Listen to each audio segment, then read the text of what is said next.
Before I start the video, I just want to apologize. I try really hard to make these videos like under 5 minutes. Like I literally shoot for under 5 minutes, and somehow the videos end up being like 10 minutes long. I guess I just mumble a lot, but when I go back and like watch my videos, I feel like I'm trying really hard to explain what I'm saying, but it just turns out to be like hour-long videos. So I'm sorry. I'll try to fix that in other future videos, but for now, this video is gonna be X minutes long. Okay, we're going to be talking about AMD again because I had a video request from someone who wanted me to go over it again, and this is in my watch list. This is a stock that's been doing pretty well.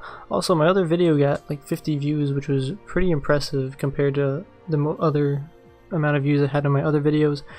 Just a reminder, please don't trade off of things I say. You have to use other information. You can use this as like not a guide, but like you can use this as like a spark that'll light the fire, you know, that'll start you to like trade the stock. They could be like, oh, I didn't know AMD was doing that rad stuff and had some cool indications going on, bro.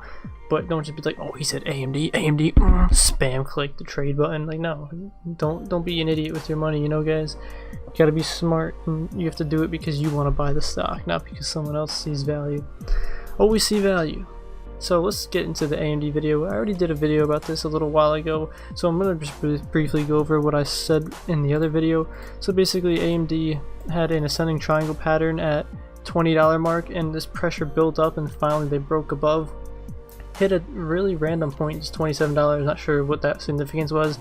Pull back, finally shot above, and for a significant level $30, which is the triple zeros, some, you know, like that psychological level, and then it pulled back, broke right back above and hit the 35, like I guess half of a psychological level, but not really. I don't really consider, I guess it kind of is, but it's not as much as like a $20 or $30 price tag. Basically for that video, let's go over to, I want to go to this 3 or 1 hour chart. Just talk about kind of the volume and stuff that I saw noticing. See this candle right here is a downwards hammer, sledgehammer candle with huge volume. You can see that this $25 like price tag around here is where they were 300 million volume this day. They were sticking, that was a price that people were just selling at all day. They did not want to really bring it up to 27 like the, I guess the buyers want, or yeah, the buyers wanted to bring it up here, but not wanted to, but the sellers just kept selling. So this is where it had basically, you know what I mean? Then you can see volume trickle down until this, like this lack of pressure, if you will, this lack of excitement. Everyone's like holding their money, waiting for a big spike. It finally spikes. All the buyers push above, right past $25 level. Then again, it pushes back, and then the volume still like not consolidates, but it's relatively the same.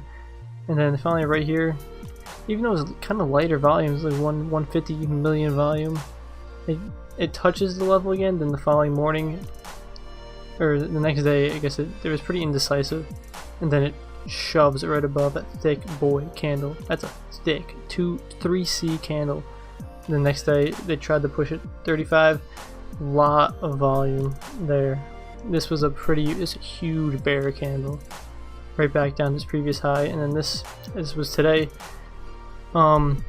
Not enough volume, I think, but again, you can see that this candle right here was able to push that high, and yeah, so just take a note of the volume. Go over the 4 hour one, or 8-day 4 hour. What's interesting right here is this, if you line up these two candles, thing is, I don't know if this is me just finding a pattern in nothing, or just I'm just pointing something out. I'm not really saying this is that significant, but I think it's interesting.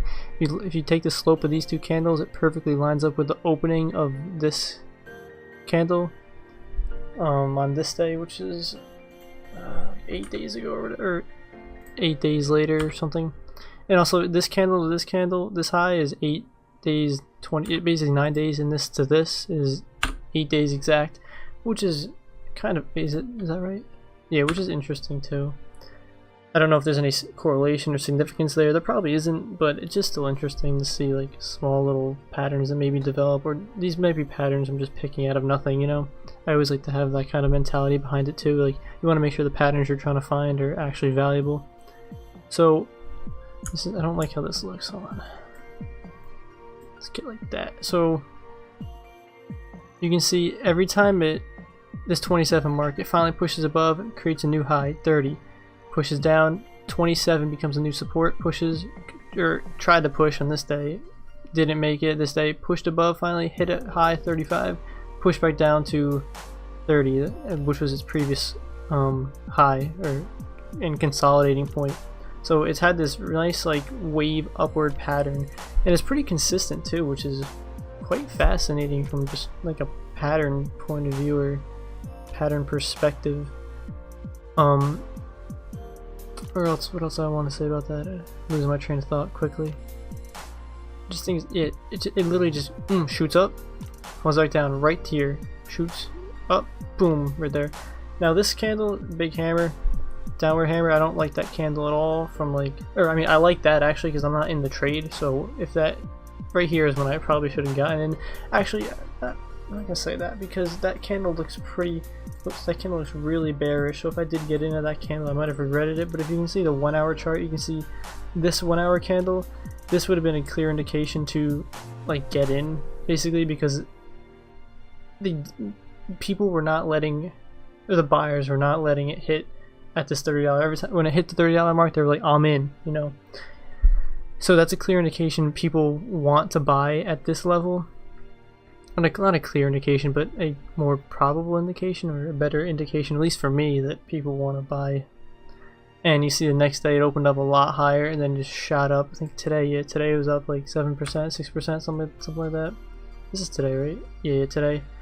And I guess if you candle read really, I don't know how good my candle skills aren't. I'm gonna say amazing, but I like to think I'm getting better.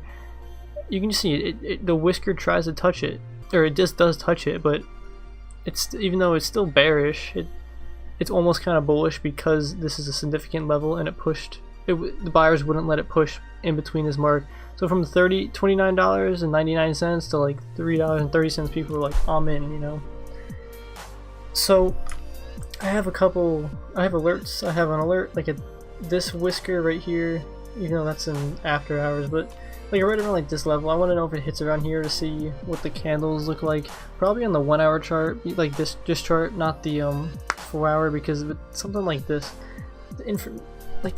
like if I'm looking at like a 3-year chart, this is almost irrelevant because of how much like it has went down over the last couple days. Even like this is relevant, but if I'm trying to get in a trade, I definitely don't want to enter in a 4 hour time frame. I want to enter in a 1 hour, maybe even like go down like a 5 minute for like something like this to see like what's going on right around the like significant psychological levels or its previous supports or resistances.